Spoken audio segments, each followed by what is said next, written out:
Me voilà de nouveau avec vous pour faire la liaison avec ce thème indiqué votre projet de vie. Nous avons tendance à reproduire l'environnement émotionnel que nous avons connu lorsque nous étions jeunes. Les influences de notre enfance nous ont aidés à nous connaître. Elles ne sont ni bonnes ni mauvaises.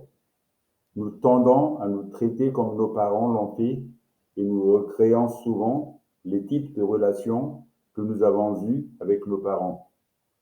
Nous nous critiquons si nos parents nous ont critiqués. Nous gardons courage si nos parents nous ont encouragés. Pour clarifier cette tendance dans votre vie, pensez à vos relations avec votre patron, patronne au travail ou votre relation de couple par exemple. Si le résultat de cet examen est négatif, ne blâmez pas vos parents pour autant. Ils ont fait de leur mieux et ne pouvaient vous enseigner ce qu'ils ignoraient eux-mêmes. Faites preuve de compassion avec vos parents et demandez-leur plutôt de vous parler de leur enfance. Ainsi, vous comprenez mieux les croyances, même si elles sont éventuellement destructrices, et vous apprendrez à vous libérer de certaines peurs ou de pensées trop rigides. Le grand pouvoir ne nous concerne pas celui du moment présent. Toutes les expériences de notre vie pourraient nécessiter des moments que nous avons vécus à travers nos pensées et nos attitudes passées. Ces instants sont révolus. Ce qui est important maintenant est de choisir ce que nous pensons, nous faisons et nous disons au présent, notamment à travers le lâcher-prise et la pleine conscience. Ce pouvoir vient justement du fait que notre présent contribue à façonner les événements que nous vivrons demain, la semaine prochaine, le mois prochain, et ainsi de suite. Alors, est-ce que les pensées que vous avez en ce moment même sont négatives ou positives? Contribuent-elles à fausser un avenir qui sera garant de satisfaction et de bien-être? Même si nous avons entretenu des pensées destructrices pendant longtemps, le passé n'a aucune prise sur notre vie. Seul compte le présent et le potentiel de changement positif qu'il recèle.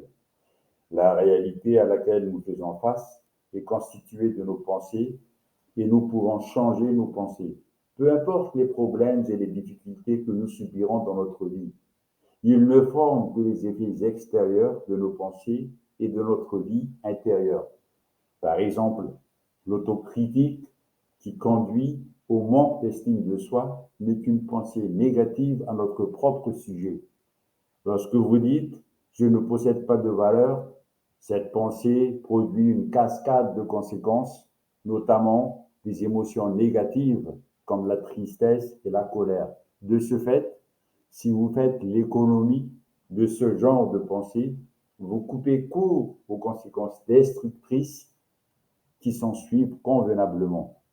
En d'autres mots, si vous changez vos pensées pour le mieux, vos émotions suivront avec plaisir dans la même direction.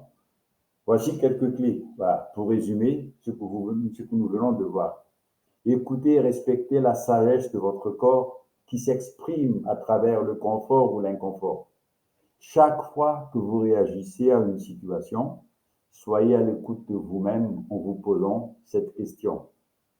Investissez dans le présent, car le présent est le seul véritable moment qui existe.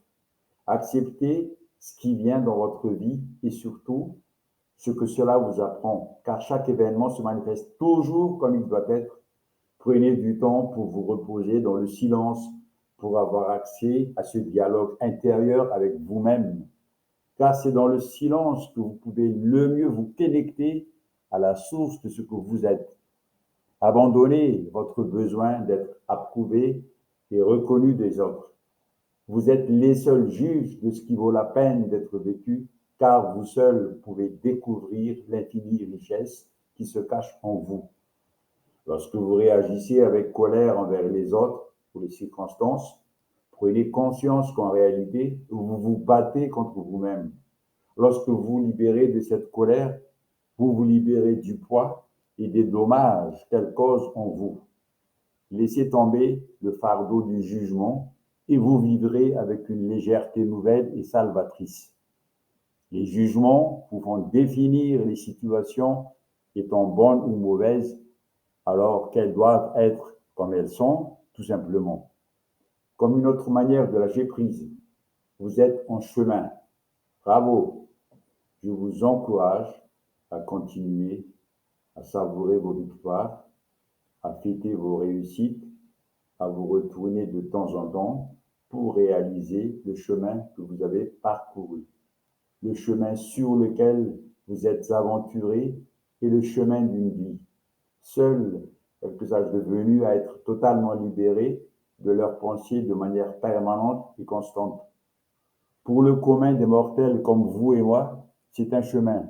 Si je regarde celui que je suis aujourd'hui et celui que j'étais il y a 5, 10, 15, 20 ans, mes pensées ne me tourmentent que dans les rares moments et de plus en plus espacés. Je me réjouis chaque jour de cette libération, d'avoir pris le pouvoir sur mon mental, de l'utiliser à bon escient, de m'en faire un allié plutôt qu'un ennemi. Voilà. Je vous souhaite à tous une merveilleuse traversée à bord de votre propre embarcation. Invitez des amis à se joindre à vous pour que votre voyage soit convivial, mais gardez toujours la barre. Vous pouvez toujours venir suivre une étape avec moi. Je serai ravi d'être votre guide pour éclairer votre chemin, puisque c'est ma vocation dans cette vie-ci, c'est servir de phare. Merci, au revoir, à bientôt. Je vous embrasse tous.